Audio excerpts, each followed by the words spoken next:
La fórmula de la sustentación, en colaboración con Aerovía.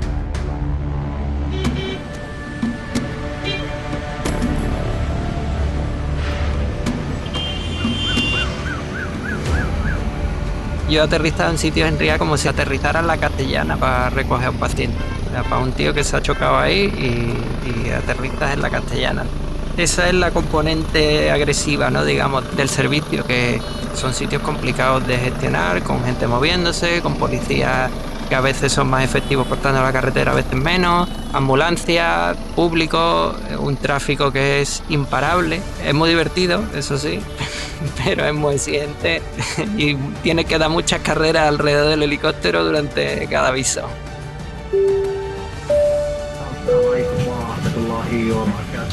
Es verano de 2022.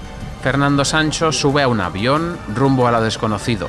Atrás deja 13 años de trabajo en España para afrontar ahora un desafío mayúsculo: formar parte del nacimiento del sistema de helicópteros medicalizados que se está implantando en Arabia Saudí. Imagina volar en un entorno donde el termómetro roza los 50 grados, un país donde el horizonte a veces desaparece frente a muros de arena. Aquí el clima no perdona y lleva a máquinas y a pilotos a su límite absoluto. A partir de, 10 de la mañana, 11 de la mañana vas sin operativa porque estás a 46 grados. Cuando hay tormentas de estas de arena, en 2 minutos pasas a visibilidad de, de 50 metros. Yo recuerdo una que me pasó en Ayarán, está en la frontera ya con Yemen, mirando así para afuera y ver el día despejado perfectamente, entrar, volver a salir del hangar, que habían sido 5 o 6 minutos, y el cielo rojo completamente y visibilidad de, vamos, nosotros estábamos como unos 100 metros de la pista y la calle rodaje ni se veía. El invitado de hoy trabaja en la empresa que ha hecho la apuesta civil en el mundo de los helicópteros más importante que se haya visto nunca. Ha sido una expansión sin precedentes, de la nada a más de 100 aeronaves en solo 5 años, y con ellas han llegado pilotos de todo el mundo y también un reto: formarles. Los árabes son, digamos, que la mitad de la empresa. Después allí tenemos canadienses, ingleses, franceses, alemanes, tailandeses, kazajos, rusos, hay de todo. Tenemos unos manuales que te dicen todo: cómo hacer una aproximación, cómo tienes que configurar tu cabina, cómo tienes que conducir la operación. Vas a un simulador con alguien con quien no has volado en tu vida y no lo conoces, la primera vez que lo ves te montas y ves que estás diciendo las cosas que son familiares para ti y que las acciones que haces son todas familiares y que las conocen. Pero si hay una cosa que nos interesa en este podcast, es la razón por la que suceden las cosas, explicar por qué es. ¿Qué movió a Fernando a emigrar? Viendo mi currículum y la experiencia que tenía y tal, ya me dijeron, vale, entras de copiloto, pero nos interesa que en el plazo de 1 año te soltemos ya de comandante. Yo esto en España nunca he tenido claro cuál era mi camino en la empresa y qué poder esperar y qué no esperar. Fue una de mis principales desmotivaciones cuando entré a trabajar en este sector. Todo era un poco por selección divina.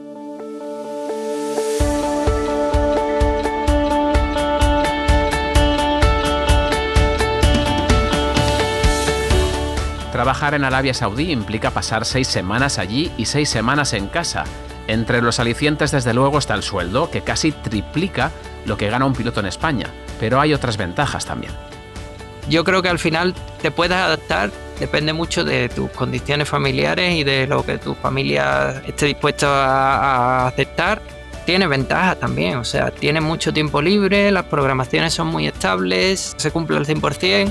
Eso yo sí que es verdad que ahora lo agradezco, poderme planear un viaje de aquí a 6 meses, o sea, era imposible de hacer. Y eso son ventajas. Y bueno, aparte, volvemos a lo económico. Lo económico también te ayuda a que todo este tiempo libre, teniendo dinero, pues te hace más divertido.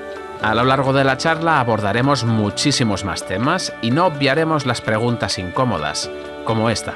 ¿Cómo es trabajar en una dictadura que coarta derechos humanos fundamentales?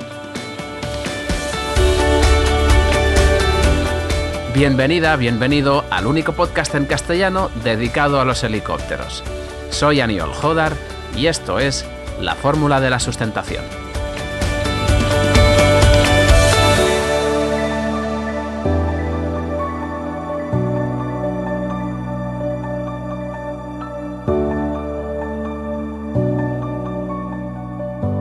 Fernando, voy a empezar sin rodeos, así a bocajarro.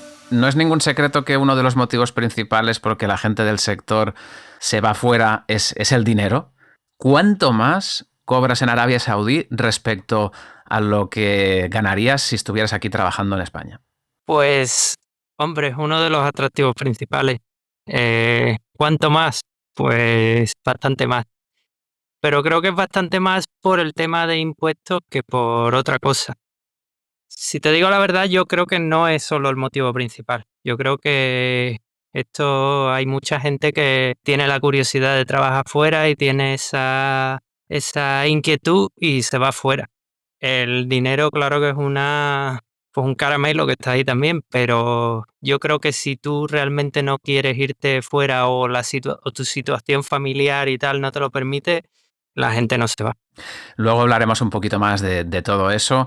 Igualmente estamos hablando de múltiplos, o sea, no estamos hablando de 100 euros más. Es una cantidad que realmente, si tienes las ganas de salir, lo hace bastante más atractivo que quedarte aquí, ¿no? Sí, sí. Se podría decir que está entre el doble y el triple de lo que se gana en España. Imagínate. Yo creo que este baremo es bastante realista. Te pido ahora que cierres un momento los ojos, que viajes al verano del 22, que viajemos a ese momento, en el momento en que estás haciendo las maletas, y que te pongas en el avión, en ese momento que ya estás en vuelo, en crucero, camino de Riad. ¿Recuerdas qué emociones, qué sensaciones tenías? ¿Qué sabías de Arabia Saudí y qué esperabas exactamente de esa aventura que iniciabas? Pues sabía poco, la verdad. Y bueno, pues iba bastante nervioso porque todo era nuevo, o sea, era una empresa nueva. Conocía a 2 personas de las que trabajaban en la empresa que llevaban 4 o 5 meses trabajando allí. Había hablado con ellos por teléfono y ellos me contaban su experiencia y bueno, era toda una aventura. Mi salida así al extranjero no ha sido como cuando vas a una empresa, no sé, en Abu Dhabi o Mar del Norte, que sabes que están bastante establecidas y tal. Esto era una aventura, era una empresa nueva, contrato nuevo, todo era a ver qué pasaba. Y tampoco es que dieran mucha información ellos de todo, más que lo típico cuando te incorporas a una empresa nueva, todo muy bonito, todo muy bien y todo va a salir estupendo. ¿Y del país? O sea, ¿ibas con cierto miedo, reparo, en fin, no sé, cómo afrontabas el cambio cultural, la imagen que tiene Arabia Saudí a nivel internacional? ¿Esto te condicionaba? Pues yo intenté ir con la mente bastante abierta.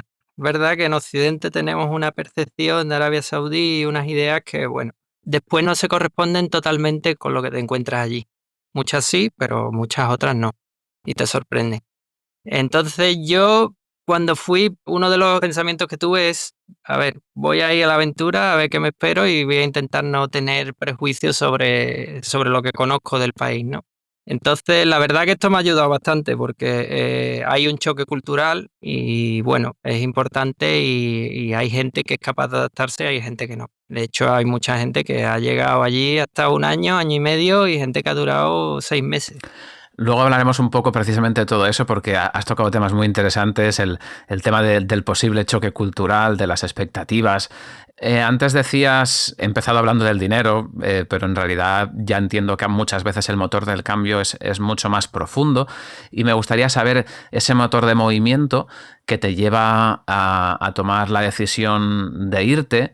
Y no sé si el motivo es que, digamos, era una reacción a una situación de desagrado en España, no sé si hastío o el trato que te dispensaba la empresa en la que estabas, el sueldo, o te movía más bien la parte aventurera de vivir algo nuevo, de salir de tu rutina y meterte en un proyecto donde todo estaba por hacer.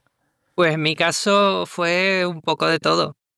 Siempre he tenido la inquietud de salir fuera y siempre he querido trabajar fuera y eso era el principal motivo, ¿no? Desde que empecé a trabajar en esto, una de mis metas profesionales era probar la experiencia en el extranjero. Y después otro de los motivos fue un poco pues después de 13 años en INAER, Babcock, Avincis, con muchas dificultades, muchas luchas, mucho pelear por el camino, pues se me presentó esta oportunidad y me ofrecían aparte de las condiciones económicas y de que era probar una experiencia en el extranjero y tal, pues me ofrecían un plan de carrera. Y esos fueron los motivos. O sea, yo creo que todo el mundo no es solo un motivo. Hay poca gente de la que se va porque se harta aquí y se enfada y dice me voy. O sea, al final son muchas cosas las que te llevan a decir, oye, que me voy por ahí a buscar, a probar en otro sitio. Hablabas de este plan de carrera. Para muchos esto será una cosa nueva, o sea, y digamos que de repente, si en España el horizonte era, bueno, soy copiloto, llevo mucho tiempo ¿no? remando para asumir o esperando un ascenso, sin saber cuándo te va a llegar, sabiendo que muchas veces entra gente que se pone por delante de tu camino sin antigüedad en la empresa. ¿No? Eso lo vemos y lo hemos visto muchas veces aquí. De repente, ellos ¿qué te ofrecían? Te decían, oye, Fernando, vamos a evaluarte, pero si nos gustas y tal, en tanto tiempo vas a subir. ¿O cuál era este plan de carrera? Pues, vamos, ya desde la entrevista, ellos viendo mi currículum y la experiencia que tenía y tal, ya me dijeron, vale, entrarías de copiloto, pero nos interesa que en el plazo de un año te soltemos ya de comandante, porque tienes la experiencia, lo único que te faltan son horas, entonces para ese caso tenían un procedimiento, ¿no? Que es hacer un año en la compañía y ya hacer una evaluación por uno de los instructores y entonces ya inicias tu proceso si la evaluación sale bien. Pero yo lo tenía muy claro desde el principio. Yo esto en España nunca he tenido claro cuál era mi camino en la empresa y qué poder esperar y qué no esperar. Y aquí pues sí, lo tenían bastante claro. Y no solo conmigo, o sea, allí de la gente que yo cuando entré en la empresa éramos 3 copilotos que entramos y los 3 estamos ya de comandante. Imagino que esto, claro, es muy estimulante, ¿no? Porque de estar, digamos, a expensas de no se sabe qué ni quién, a que alguien te trace un plan, ¿no? Y un objetivo, es como que se te abre la luz y además incluso que ves reconocimiento fuera, ¿no? En algo que en tu empresa o en tu país no se valora o no está tan reconocido. Hombre, sí, sí, claro. Y principalmente, pues te da una meta, te pone un objetivo en el camino. Así es más fácil, creo que estar motivado y dedicarle el esfuerzo que requiere esto a todos los niveles. Y de eso, precisamente puedo decirte que, por ejemplo, fue una de mis principales desmotivaciones cuando entré a trabajar en este sector. Yo entré como tripulante EMS en lo que era INAER y bueno, tú no sabías si en algún momento te iban a dar habilitación de tipo, no sabías que todo era un poco por, no sé, por selección Sí, divina. sí. Por suerte esta figura va desapareciendo, o al menos va desapareciendo en cuanto a pilotos, pero sí, ahí sigue, ¿no? Y es verdad que mucha gente no tiene claro cuál va a ser su futuro y cómo va a poder desarrollar su carrera, lo cual desde luego genera incertidumbre.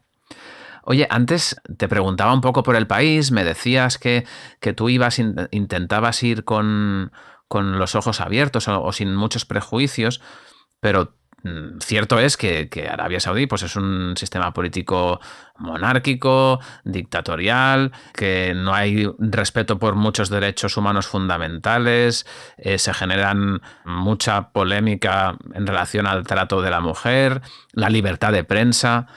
¿Esto ha condicionado tu decisión o, en fin, cómo has vivido esta contradicción, si es que ha existido en ti a la hora de tomar la decisión de irte? Si te digo la verdad, no he pensado mucho sobre eso y no lo pienso demasiado. Es que ellos tienen el país que tienen y no sé, yo voy allí a hacer un trabajo, tampoco voy a vivir allí, salvo el tiempo que estoy allí trabajando y bueno, ellos se gestionan como se gestionan y no va a cambiar nada que yo vaya, que no vaya, no sé. Hay cosas que te chocan y hay cosas que te dan que pensar. Pero es verdad que también una de las cosas que se ven en el país, por lo menos desde que yo estoy, y yo en estos 3 años lo he notado, es el afán de cambio que tienen con muchas cosas. No sé hasta dónde llegará ese espíritu de cambio, cuándo parará o en qué quieren convertirse, pero sí que es verdad que allí todo el mundo te lo dice, que el país no tiene nada que ver con lo que era hace 10 años y no va a tener nada que ver con lo que es en 20 años. Ujú. ¿Mejorarán todos estos temas que me has dicho? Pues No lo sé, no lo sé. Supongo que sí, no les queda más remedio. Ahora que has dicho que han pasado 3 años, si comparas lo que esperabas a lo que has vivido y tuvieras que hacer un balance, ¿cuál sería el resultado? Y hablabas precisamente de sorpresas, ¿no? ¿Qué cosas te han sorprendido para bien? ¿Qué cosas te han sorprendido para mal?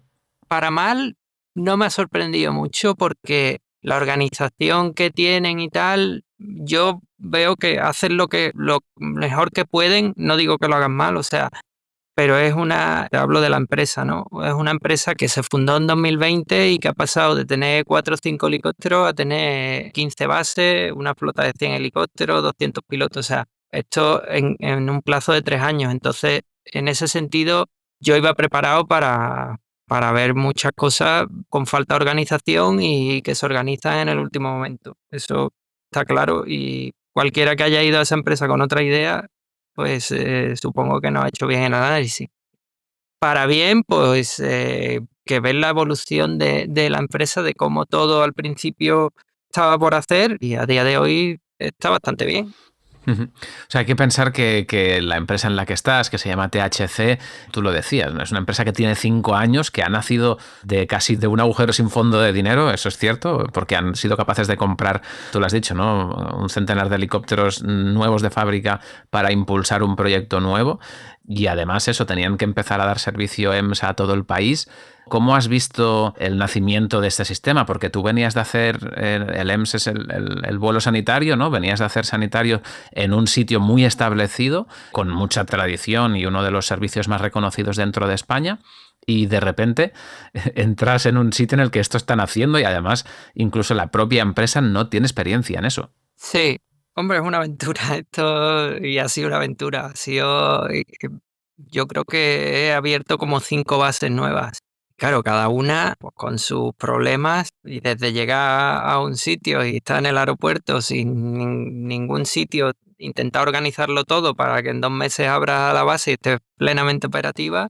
ah, pues sí, mucha aventura, mucha logística, mucha organización, pero bueno, esto también creo que va un poco con el perfil de cada uno. A mí esas cosas me entretienen y me gustan, ¿no? Y me parece un trabajo que le saco provecho.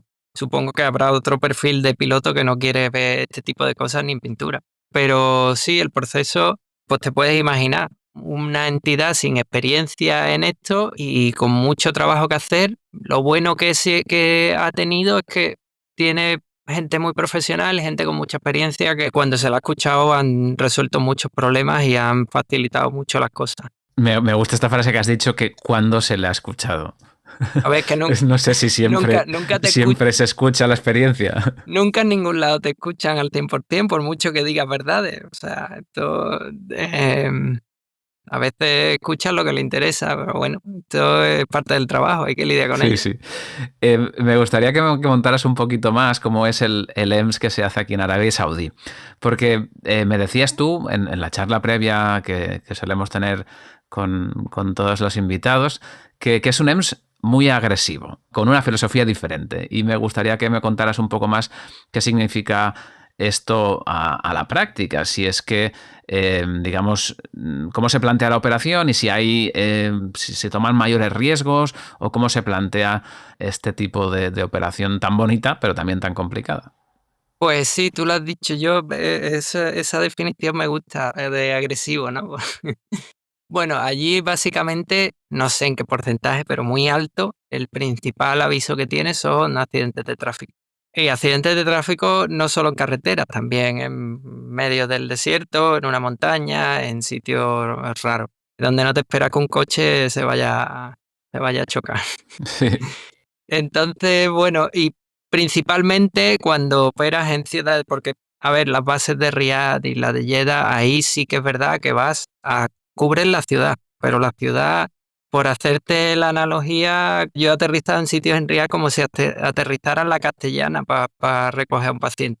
O sea, para un tío que se ha chocado ahí y aterrizas en la Castellana. Entonces, esa es la componente agresiva, ¿no? Digamos, del servicio, que estás aterrizando muchas veces en entornos hostiles, congestionados, con algún sitio para hacer un rejet, para un safe for landing, pero son sitios complicados de gestionar, con gente moviéndose, con policías que a veces son más efectivos cortando la carretera, a veces menos. ambulancia, público, un tráfico que es imparable, o sea que el tráfico de Riad, da igual lo que pongas en medio de la carretera, que ellos van a encontrar el hueco por donde entrar y por donde bypassear el corte.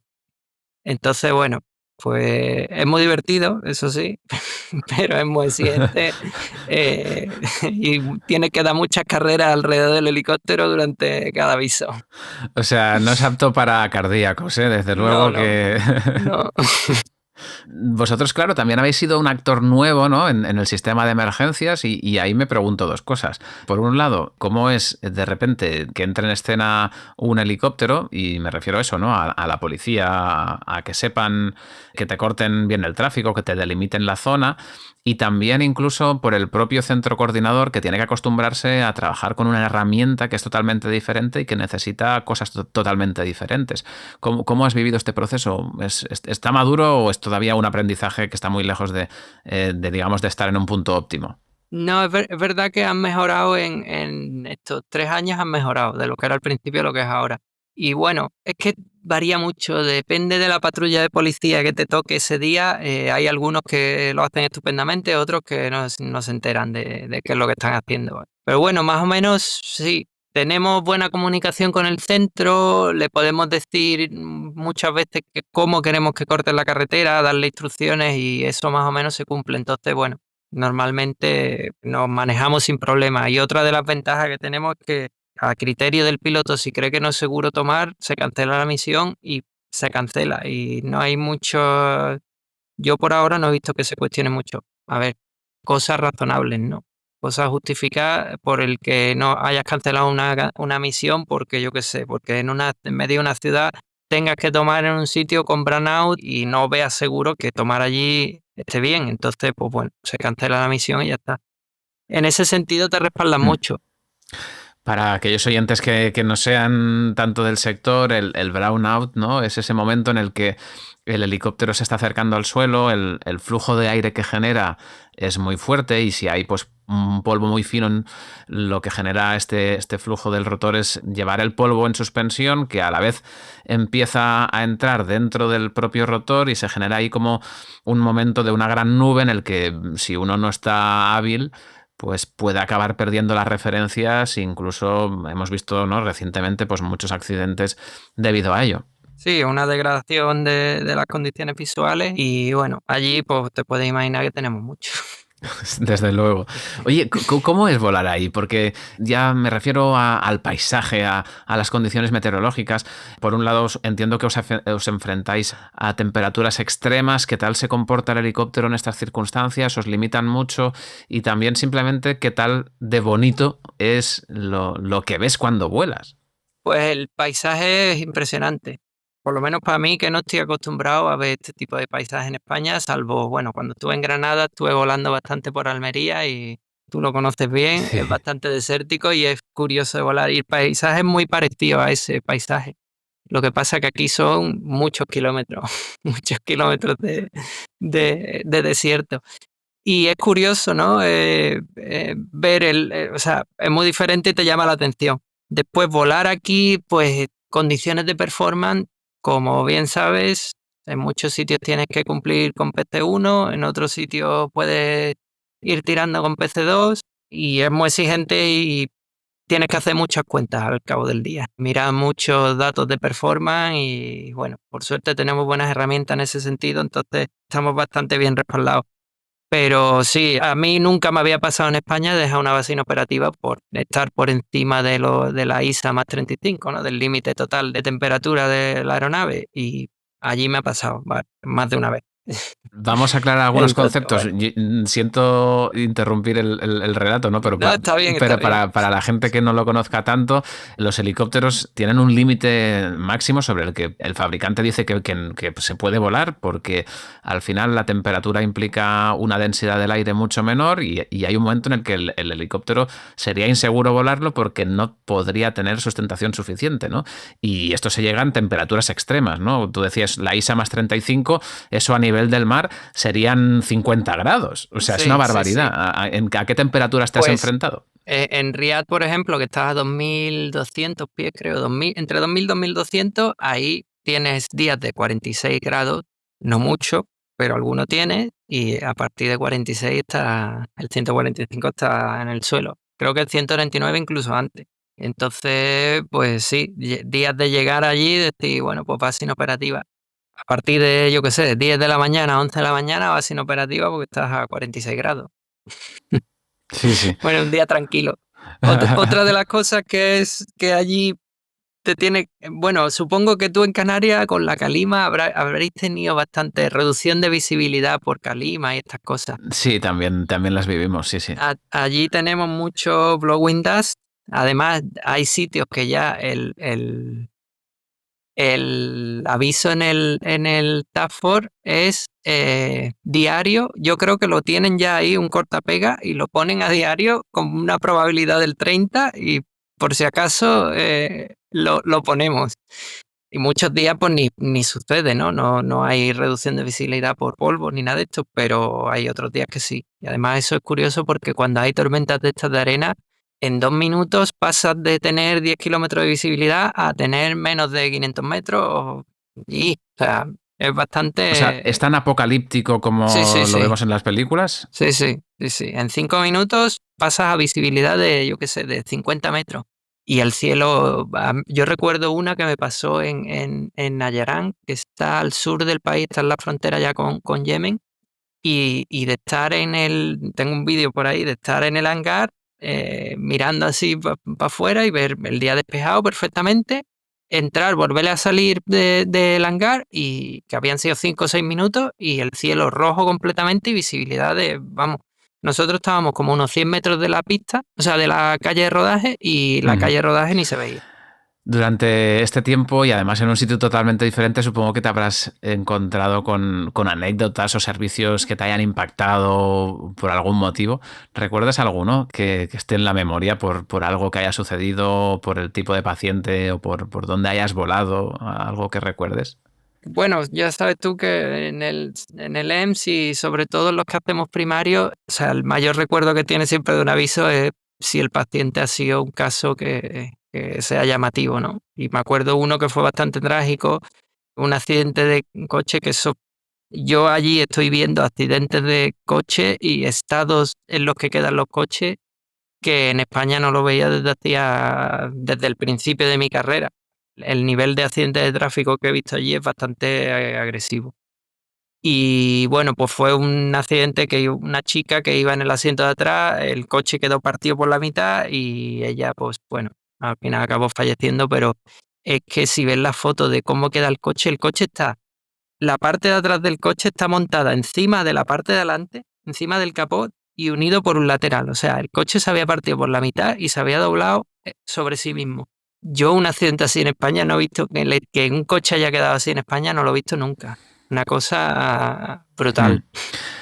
Desde luego, imagino que los límites de velocidad son más laxos o no hay la misma conciencia, ¿no? Aquí la verdad es que en los últimos años hemos visto una reducción muy grande, ¿no? de nuestras intervenciones en accidentes de tráfico y ya cada vez son menores. O sea, nos dedicamos más a atender pacientes que puedan tener problemas cardiológicos, infartos o no, ictus o otras patologías, que no tanto el clásico accidente de tráfico.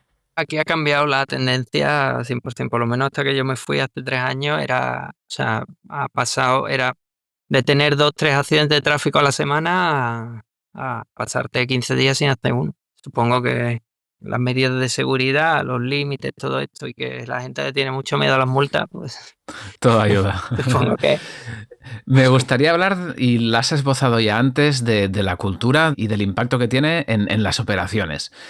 ¿Tú has tenido que aprender a trabajar en un entorno cultural diferente? ¿Has tenido que también aprender a tener otro tipo de interacciones sociales? ¿Cómo ha sido este proceso de adaptarte a esta nueva cultura, al entorno en el que estás? pues hombre, sí, sí he tenido que aprender, y no solo con una cultura, porque al final los árabes son, digamos que la mitad de la empresa. Después allí tenemos de todo, canadienses, ingleses, franceses, alemanes, tailandeses, indonesios, kazajos, o sea, hay de todo, rusos, hay de todo. Y claro, cada uno tiene sus sesgos culturales y de costumbre y tal. Entonces, bueno, te tienes que adaptar un poco pues, a manejar todo este tipo de idiosincrasias culturales, ¿no? Al final yo creo que esto depende mucho de cómo sea cada uno y yo me he adaptado bien, incluso con los occidentales súper bien y con los saudíes también bastante bien. Yo con ellos tengo muy buen trato y de hecho tengo algunos que son colegas, ¿no? Con los que whatsappea y con los que le envía memes y todo este rollo, o sea que yo me he integrado bastante bien. ¿Ese entorno multinacional en cabina, cómo se gestiona? ¿Genera dificultades o por el contrario tú crees que suma esa diferencia y disponer de mentalidades diferentes aporta, complementa y hace la operación más segura? Pues te puedo decir cómo se ha gestionado, cómo lo han gestionado aquí en THC y ha sido bastante aplicando lo que ya se sabe, procedimientos estándar y que todo el mundo intente operar de la misma manera. Cosas como, pues, tenemos unos manuales que te dicen todo, cómo hacer una aproximación, cómo tienes que configurar tu cabina, cómo tienes que conducir la operación, o sea, está todo escrito. Entonces, desde el principio han hecho mucho hincapié en que trabajemos eso, desde que usemos los mismos callouts, pues, procedimientos estándar. Entonces, es verdad que mucha de la gente que está en la compañía viene del offshore y ahí, pues, esa es la solución que encontraron ellos para gestionar todo esa operación multicultural y funciona bastante bien. O sea, funciona porque vas a un simulador con alguien con quien no has volado en tu vida y no lo conoces, la primera vez que lo ves, te montas y ves que estás diciendo las cosas que son familiares para ti y que las acciones que hace son todas familiares y que las conoces. Entonces, pues se hace bastante fácil llevar la operación en MP y proceder así. Ujú. Eso que en aviones es tan normal, ¿no? En que cualquier tripulación pueda volar casi con cualquier persona sin conocerla. Es verdad que en ciertas operaciones en España todavía no es tan normal, ¿no? Y quizá por eso nos sorprende a veces, porque al final a veces se da la circunstancia que tenemos que aprender a volar con cada uno de los compañeros, ¿no? ¿Qué le gusta, qué no le gusta? Ya seas comandante o Sí, copiloto, adaptarte al otro, ¿no? sí, sí, sí. Y no tener que pasar por este proceso creo que desde luego es una gran ventaja. Sí, yo lo noté bastante. Ahora, también te digo que para mí adaptarme viniendo de donde venimos, tú lo has dicho, y es así al 100%. Tenerte que adaptar a esto requiere mucho trabajo de primera y requiere ponerte la pila mucho con muchas cosas que antes pues estaban ahí en un área gris. Entonces, bueno, es un trabajo, la verdad que a mí me ha gustado mucho hacerlo porque pues, al final ves los resultados bastante evidentes en poco tiempo y eso siempre es satisfactorio. Pero sí, aquí yo creo que en España eso es una asignatura pendiente, sobre todo en los EM. Pero yo creo que eso viene un poco porque antes eran todos SPs. Hay mucho piloto que viene de operar muchos años en SP y salta a una operación MP y no se le hace un buen curso de reconversión y un buen MCT y estas cosas. Y se les conciencia de que muchas de las cosas que antes eran aceptables ya no lo son porque vuela con otro miembro de la tripulación y te tienes que apoyar en él. Sí, sí. Pues bueno, supongo que en algún momento eso irá mejorando. Hablabas de SP y MP para estos palabrejos que también que a alguno quizá le parezca extraño. SP es Single Pilot, MP Multipilot, ¿no? Es decir, una persona que está en SP está volando solo, es un solo piloto en la cabina, y un MP es una persona es una cabina donde hay dos pilotos, cada uno con su rol, ¿no? Un comandante y un copiloto. Y claro, efectivamente, el cambio es brutal porque de repente tienes que aprender si uno ha volado SP y pasa a MP, pues tiene que aprender a confiar y a colaborar con otra persona y al principio, lejos de ser una facilidad, puede ser un momento difícil, ¿no? Porque cambiar mentalidades es un proceso largo, ¿no? Y de ahí lo que tú decías, ¿no? El reto que hay en España, pues de adaptar todas estas personas, ¿no? A esta nueva operación mucho más colaborativa, a la larga mucho más segura, pero que requiere de un proceso de adaptación. Sí, sí, sí. Y una voluntad también de los tripulantes, porque al final te tienes que entender con la otra persona. Entonces requiere no solo saberse las cosas, es también entran hasta temas de inteligencia emocional y de cómo resolver conflictos, de cómo, bueno, todo esto del MCC y del CRM que habría que aplicarlo más. Hablabas ahora precisamente de eso y me decías, no, en cabina pues aquí todo está muy estandarizado, trabajamos de manera procedimental, pero luego tú, como tú bien decías ahora también, está la convivencia, la resolución de conflictos arriba y también abajo, ¿no? Y me imagino que un nórdico acostumbrado a decir las cosas de manera súper directa, sin miedo a ofender, porque forma parte de su cultura, un alemán, ¿no? Que te dice a bocajarro lo que piensa sin cuestionárselo. Y luego, pues, un latino o no sé si un árabe también, ¿no? Nosotros que a veces damos rodeos para decir las cosas porque somos más sensibles a los comentarios que nos puedan hacer. Todo esto Sí, también tiene sí, que sí. ser un reto manejarlo, ¿no? Es un reto. Bueno, yo he visto gente que, pues, has mencionado un alemán, ¿no? Pues he visto gente que no ha cuajado en la compañía y que por este tipo de cosas al final pues han durado un poco. A ver, los árabes yo creo que son parecidos a nosotros culturalmente en ese sentido. Entonces, bueno, yo creo que por ahí me viene la facilidad a lo mejor para gestionar y entenderme con ellos. Esto yo creo que es más un tema personal de voluntad de cada uno. ¿Tú crees que te sientes culturalmente más cerca de un árabe que de un nórdico de Europa, por ejemplo? O sea, en la convivencia lo puedes ver. Pues yo creo que no que me sienta más cerca, yo creo que estamos a medio camino entre todos, o sea, el Mediterráneo, la cultura mediterránea están todas ahí a medio camino entre muchas cosas, entre Europa del Norte, entre África, o sea, culturalmente eso se nota, ya sea italiano o español, yo qué sé, griego, se nota, pero no creo que estemos más cerca de los árabes ni más cerca de los nórdicos, creo que tenemos nuestra propia cultura que es muy rica y nuestra manera de hacer las cosas que es diferente simplemente. Fernando, una de las cosas que me comentabas en esta charla previa a la conversación de hoy es el tema de la cultura, de la seguridad y de la búsqueda de responsabilidades, ¿no?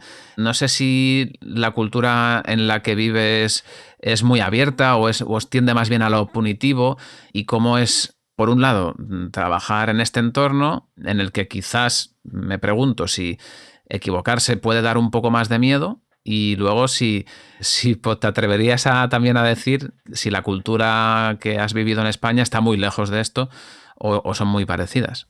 Bueno, te contesto, te empiezo por la última parte. Yo creo que en ese sentido son bastante parecidas.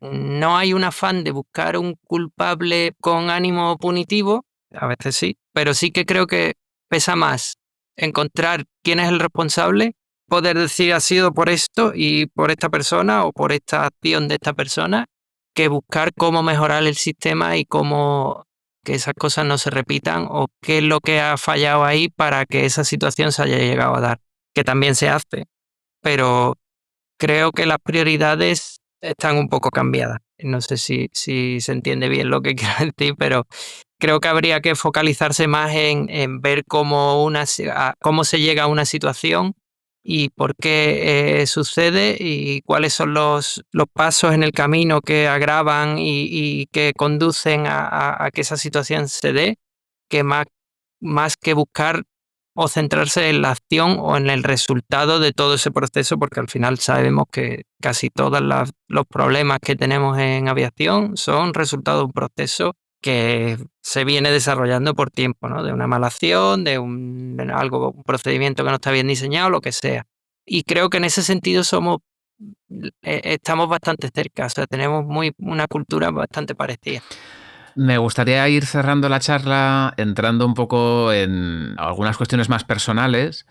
Uno de los hándicaps, desde luego, para la gente que se va a trabajar fuera es que en muchos casos, desde luego en el tuyo, tus turnos de trabajo implican 6 semanas lejos de casa, ¿no? En Riad o aquí en Arabia Saudí, en el sitio en el que te mande la empresa, y luego 6 semanas en casa.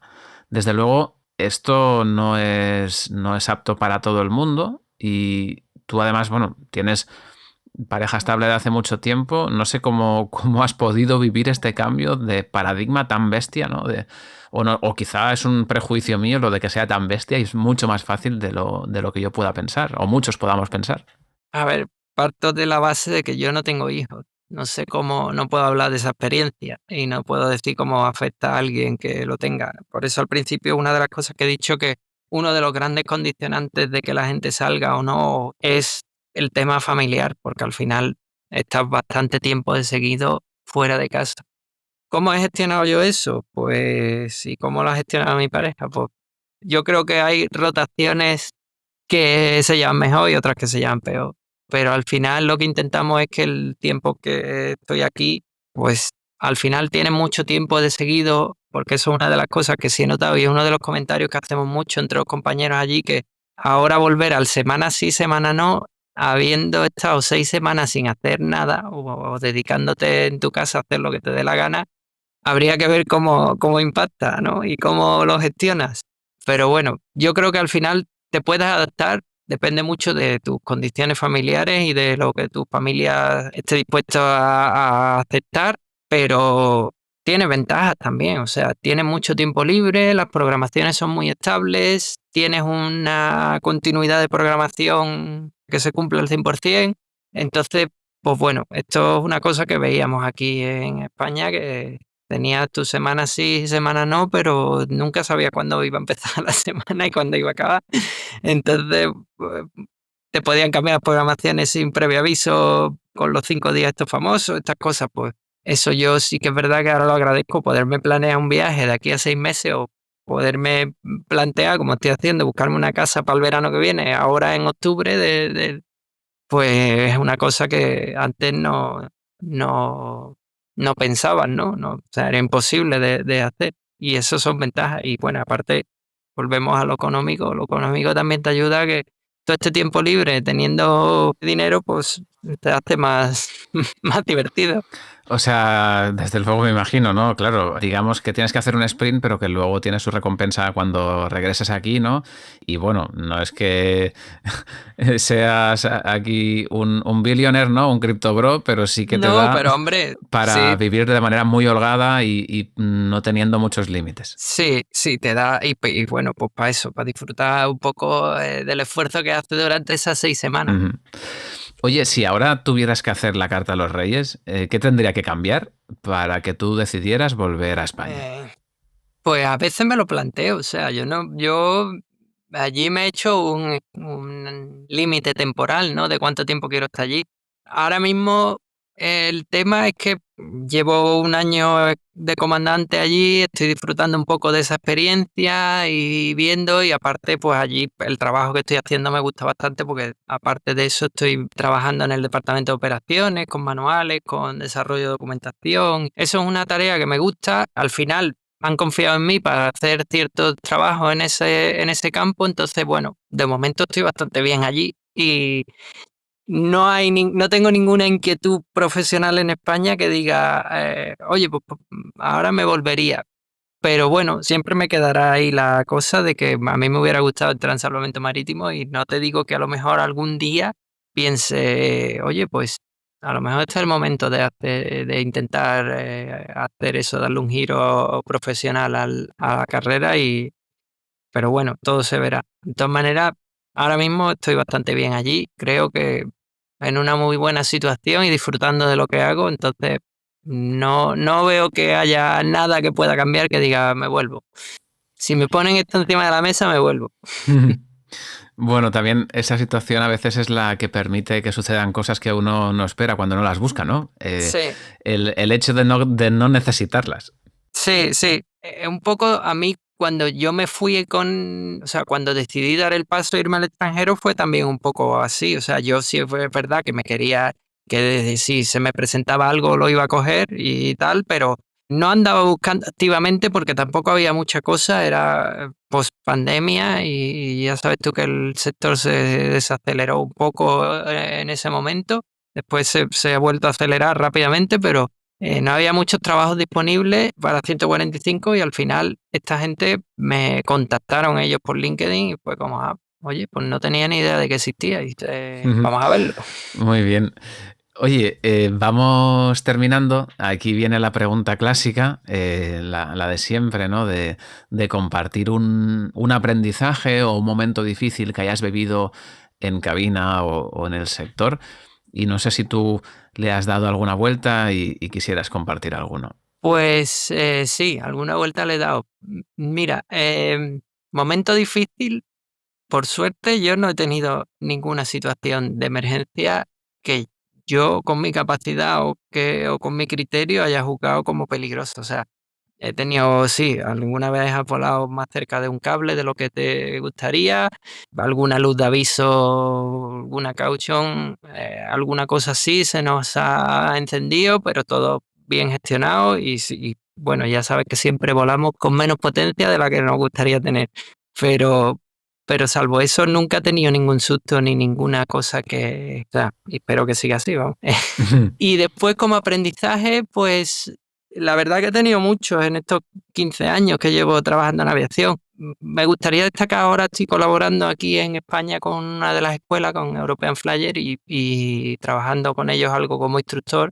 Y la verdad que me está gustando mucho la experiencia y el proceso y el trato con los alumnos y tener que mirar cosas que hacías años que no mirabas y estudiártelas de nuevo porque te preguntan y no tienes ni idea ni no te acuerdas de cuál era la respuesta. Entonces, todo eso la verdad que me está gustando bastante y es una experiencia bastante bonita. Yo estoy aprendiendo mucho más, creo, que los alumnos de mí. O sea, yo de ellos que los alumnos de mí, pero bueno. Desde luego lo dicen muchos y yo lo he vivido alguna vez, es que efectivamente enseñar es la mejor manera de aprender, ¿no? Y Sí. cuando tienes que ponerte en el rol de alguien que tiene que contar algo es cuando realmente tienes la opción de profundizar en el conocimiento, de a veces ese momento eureka, ¿no? De cuando eres Sí. alumno no lo ves y de repente cuando tienes que explicarlo dices, anda, pues ahí está la luz. Y Sí, sí, sí, totalmente. Y es una cosa bastante divertida, ¿no? Porque te lleva a sitios que no te acordabas y alguna vez lo has leído, o cosas que dices, tú, hostia, esto, qué olvidado tenía yo esto. Hmm. Oye, Fernando, ¿y cómo es la nueva generación de pilotos? ¿Cómo son nuestros futuros comandantes? Pues la nueva generación de comandantes, bueno, yo los veo igual que cuando nosotros estábamos en la escuela, yo creo que eso ha cambiado poco. Gente con una inquietud de, bueno, sobre este mundo, ¿no? Sobre todo del helicóptero, que eso sí que lo veo, ¿no? Los perfiles de los pilotos de avión y de helicóptero son muy, muy diferentes. Y no sé en qué exactamente decirte, en qué son diferentes, pero tú los ves y dices tú, sí, no es el mismo tipo de persona. Pero bueno, yo los veo como cuando nosotros estábamos en la escuela, gente con mucha ilusión, con muchas preguntas, con mucha incertidumbre, con muchas ganas también, que es lo que al final es lo que cuenta aquí. O sea, no es una carrera fácil y es muy costosa en todos los sentidos, no solo en el económico, porque parece que hay el mito este, ¿no? De que si tienes dinero puedes ser piloto, sí, puede serlo, pero buen piloto no es solo cuestión de dinero. Hay que poner mucho esfuerzo y mucho trabajo en ello. Entonces, bueno, pues eso es básicamente lo que le intento que se le quede bastante grabado a fuego, porque después ya sabes tú que nos cuesta mucho avanzar en la carrera y hay muchos momentos en los que te Hmm. entran ganas de buscarte otra cosa y Santas Pascuas, pero bueno, ahí yo creo que es donde te va a valer esta reflexión, ¿no? Mm. Y a esos alumnos que te miran ilusionados y que te preguntan, ¿no? Que te piden consejo. Oye, Fernando, ¿qué hago? O sea, ¿saco la licencia, no me la saco? ¿O cómo proyecto mi futuro profesional? No sé, ¿tienes algún consejo para ellos cuando te lo preguntan? La pregunta aquí mucha es sobre el instrumental.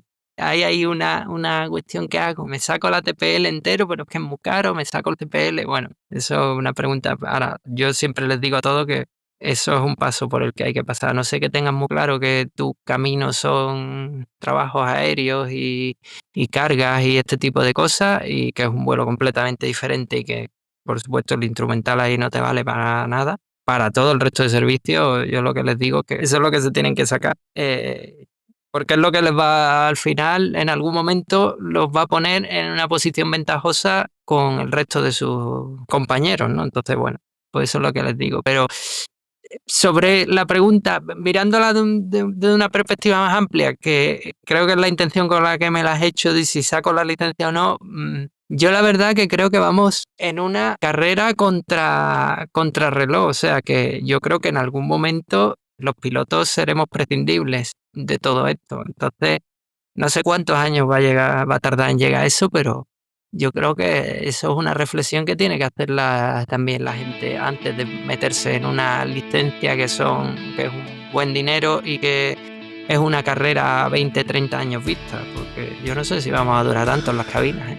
Pues con esa duda, con esa pregunta en el aire, te despido y como siempre te doy las gracias por haber compartido tu experiencia y tus conocimientos. Y nada, que tengas felices vuelos a tu regreso a Arabia Saudí. Muchas gracias, Fernando. Muchas gracias a ti por la oportunidad y por escucharme, y ha sido un placer.